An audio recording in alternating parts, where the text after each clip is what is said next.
एक बार फिर से स्वागत है आप सभी का एमएससीसी ब्रिजेश चौधरी यूट्यूब चैनल में। और आज हम फिर से चर्चा लेकर आए हैं ग्रुप डी के एग्जाम में आए हुए तथा आने वाले महत्वपूर्ण प्रश्नों की सीरीज।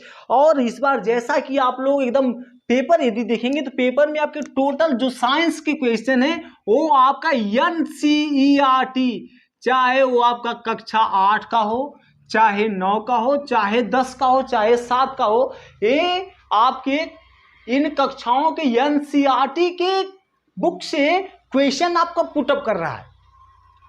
सिर्फ एनसीईआरटी जो 25 नंबर आपका साइंस है, ये 25 नंबर यहां से साइंस में आप एकदम पक्का कर लीजिए, एकदम पक्का कर लीजिए, ताकि यहां से साइंस का जो एकदम हिस्सा एकदम खत्म रहे।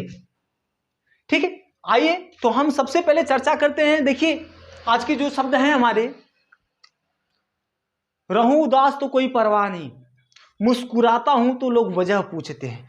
तो वजह मत पूछने दीजिए, बस खामोश रहिए और धूम धड़ाके से भाई साहब एकदम आप चला दीजिए घर से एकदम मिसाइल। आइए सबसे पहली मिसाइल हम लेकर आए हैं। देखिए ए वाला तो लेवल फर्स्ट में पूछ दिया गया था, फेज 1 में आपका ए क्वेश्चन आपका जो सोडियम कार्बोनेट 2CO3 है, इसको हम कहते हैं धावन सोडा। ये थोड़ा सा गलत लिखा गया, धावन सोडा का जो सूत्र होता है Na2CO3 × 10H2O। इसका जो रासायनिक नाम है ये आपका है सोडियम कार्बोनेट, सोडियम कार्बोनेट 10 है, हो जाएगा आपका डेका हाइड्रेट। ये इसका रासायनिक नाम, ये इस बार पूछा था फेज फर्स्ट में, ग्रुप डी के फेज फर्स्ट एग्जाम में ये आपका पूछा था। ये आपका धावन सोडा इसे कहते हैं, ये आपका सोडियम कार्बोनेट डेका हाइड्रेट 10। आपसे एक क्वेश्चन ये भी पूछ देगा कि जो आपका धावन सोडा होता है उसमें जल के कितने अणु होते हैं, तो आप तुरंत वहां पे आंसर लिख देंगे भाई आपका 10 अणु होते हैं। या आपसे एक क्वेश्चन पूछ देगा कि जो सोडियम धावन सोडा होता है, धावन सोडा में सोडियम कार्बोनेट और आपका जो हाइड्रेट होता है उसमें आपका अनुपात कितना होता है। तो ये देखिए यहाँ पे इसके एक परमाणु हैं और यहाँ पे इसके एक अणु और इसके यहाँ पे हाइड्रेट के 10 अणु, तो इनका अनुपात हो जाएगा 1:10 ऐसा। ठीक है, एक क्वेश्चन।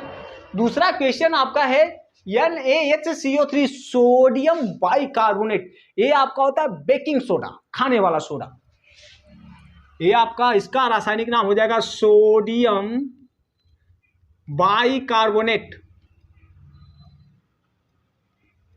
ये आपका बेकिंग सोडा होता है। ठीक, अब प्रश्न आगे ये दिया है, आगे आपका CaOCl2। अरे भाई साहब है ना क्लोरीन। तो ये आपका सबसे पहली लॉजिक यहां पर तो ये है, ये आपका यहां से हम लेकर चलते हैं CaO। ये आपका जो CaO है यह आपका मृदा धातु है, यह आपकी क्षारीय मृदा धातु है और यह पृथ्वी के अंदर पाई जाती है। इसको हम कहते हैं भाई चूना पत्थर कहते हैं। ये आपका जो CaO है यह चूना पत्थर, मतलब बिना बुझा हुआ चूना, कैल्शियम ऑक्साइड। ठीक, पहली बात। दूसरी बात, इसके साथ आपका हो गया क्लोरीन जुड़ गया, तो इस वाले को ये आपका है ब्लीचिंग पाउडर, ये आपका ब्लीचिंग पाउडर है। ठीक, आगे आपका CaOH2। जब ये आपका CaO है इसमें मिला देंगे हम जल, CaO है कैल्शियम ऑक्साइड में मिला देंगे जल, तो आपका बन जाएगा CaOH2। यह आपका होता है बुझा चूना। इसमें जब जल मिलाएंगे तो इसमें आपका क्वेश्चन एक और हो सकता है एग्जाम में क्वेश्चन ये और हो सकता है कि क्या भाई जब हम बिना बुझे हुए चूने जब हम जल मिलाते हैं तो बुझा हुआ चूना होता है, तो उसके साथ और क्या मिलता है, तो उसके साथ और मिलती है आपको एनर्जी, उष्मा मिलती है। ये भगभगाते हुए एकदम ननधनाते हुए जलता है। ठीक है, इस बार छाप क्या ना मानना मत। आगे दिया आपका हाइड्रोक्लोरिक अम्ल HCl। ठीक, हाइड्रोजन का परमाणु क्रमांक एक क्वेश्चन और बहुत ही महत्वपूर्ण, हाइड्रोजन का परमाणु क्रमांक 1 होता है। ठीक है, और हाइड्रोजन का आवर्त सारणी में स्थान फिक्स नहीं है, यह हाइड्रोजन जो होता है आपका फिक्स नहीं है, तो ये आपका हाइड्रोक्लोरिक अम्ल होता है। इसका हाइड्रोजन का परमाणु क्रमांक आपका 1 और क्लोरीन का परमाणु क्रमांक आपका 17। क्लोरीन का आपका परमाणु क्रमांक 17। इसकी जो संयोजकता होती है आपकी होती है, ऑक्सीकरण संख्या आपकी होती है -1 और हाइड्रोजन की ऑक्सीकरण संख्या आपकी +1। वैसे इतना क्वेश्चन नहीं पूछेगा आपसे, आप सिर्फ इतना जानो कि आपका हाइड्रोक्लोरिक अम्ल है। ठीक है, अम्ल क्या होते हैं?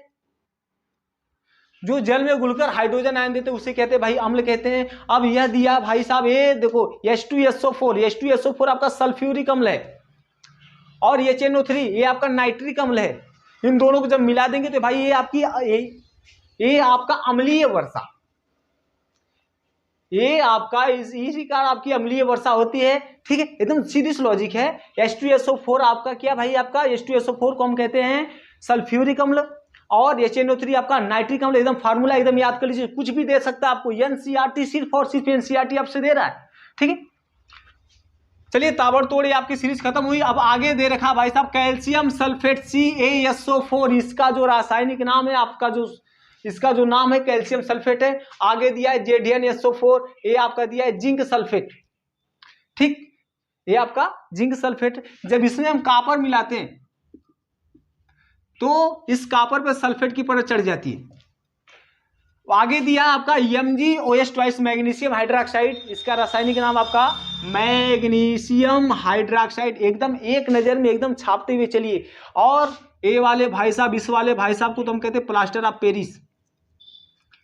इसमें एक नई बात बताने रहे है ना, उससे पहले सबसे पहले हम इसकी बात चेक कर लेते हैं। ये जो आपका होता है जिप्सम, इसको कहते हैं भाई हम gypsum, calcium sulphate dihydrate, calcium sulphate dihydrate को हम कहते हैं जिप्सम। और जब इसको हम हीट करते हैं 393 केल्विन टेम्परेचर पे, तो इसका 1.5 भाग जल आपका उड़ जाता है और बचता है आपका क्या भाई, प्लास्टर ऑफ पेरिस। और इस प्लास्टर ऑफ पेरिस का प्रयोग कहाँ कहाँ किया जाता है? प्लास्टर में, मूर्तियां बनाने में। क्वेश्चन आपसे पूछेगा कि जिप्सम का उपयोग हम कहाँ कहाँ करते हैं, तो प्लास्टर का जिप्सम उपयोग को भाई, जो हड्डियां टूट जाती हैं, एक्सीडेंट हो जाता है, उसमें आपका प्लास्टर चढ़ता है, प्लास्टर वाले में आपका इसका प्रयोग किया जाता है। अरे मेरे शेरनियों, मेरे दोस्तों, मेरे मित्रों, आप एकदम नजर बनाए रखिएगा। केमिस्ट्री है, केमिस्ट्री है आपका, केमिस्ट्री उसको फिर इधर आपके बायोलॉजी क्वेश्चन, मतलब कि 25 में 25 आपको मरवाना इस बार, 25 में 25 आपको एकदम छपवा देना है। लिख लेते हैं यहाँ पे हम इसको, प्लास्टर करने में, ठीक, और आपका